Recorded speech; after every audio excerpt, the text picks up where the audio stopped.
is something which I think till my college days, we've all benefited from. Today the world is so fast, we think each of our mobiles will be our peers. No way.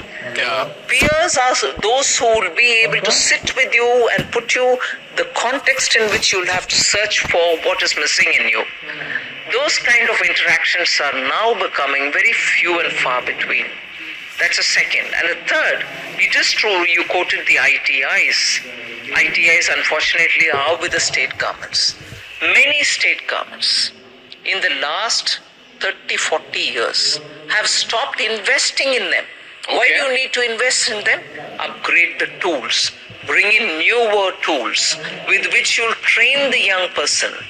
And not just in the same repeated skills. There are newer areas in which we want people to come. Take the example of today, the expansion in renewable energy, particularly solar. Who are the young people who are laying the panels, who are setting the panels to a certain angle facing the sun? Who are those people? They're not high-end skilled workers. Where did they acquire? And today, to meet the ever-growing demand of solar energy, you have people who are servicing it, you have people who understand how the film has to be, maintained, cleaned, and how it has got to be placed and so on. So that sector has found itself having to adjust very quickly to changing requirements. Similarly, for other sectors too, we need both the state and the central government together with private sector joining hands to say, I need good trained workforce or else I'm not going to be able to fill the gap. That's what happened during the COVID. फिर इधर आ गया. I've been in touch with most of the industry during COVID when it was all shut up to make sure that the workers go back to where they want to go back, that they are not facing any hardship and so on. Similarly, after the lockdown was lifted, I was in touch with them again to say, are they coming back? You would be surprised to hear that many of them who booked the air tickets and got these workers earlier through some middle person were told, no, sorry, we are not coming back. Why? Because these workers found better bargaining with other areas, so they were able to choose to go to a different company, or with the skills that they acquired, they thought they'll be able to do something of their own in their own neighborhoods, in the villages. I heard at least 2 large industrialists tell me, and they belong to the south.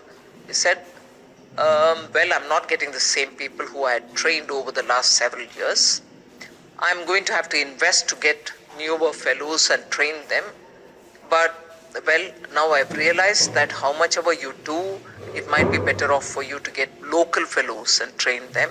So many of the southern districts of Tamil Nadu also which face labor-related problems because they don't have enough opportunities, were picked up and they were trained, and even they had a different level of satisfaction because now they are very closer to home, they're willing to work.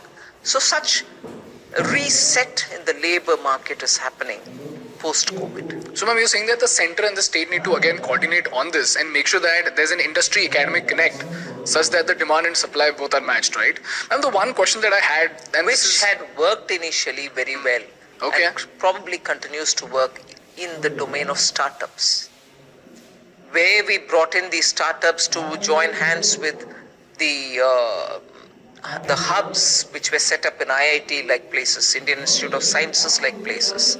People came there, sat with them, and they helped them to understand where the problem is and where the solutions have got to come.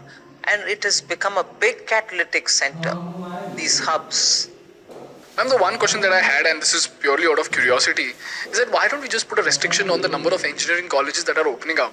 Because ma'am, to be honest, in Pune, there are colleges that are being set up merely for the sake of making money, and the professors are incompetent.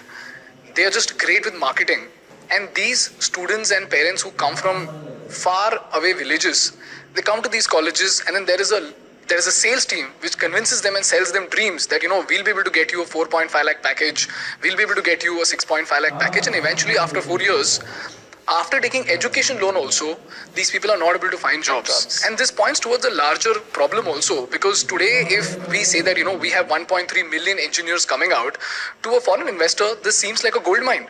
Because if 1.3 million engineers are coming out every year, that is great.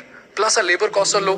But when that person comes over here and actually sees the quality of our engineers, and he sees that most of our engineers are not engineers at all, that number one dents the reputation of the country. And number two, all of these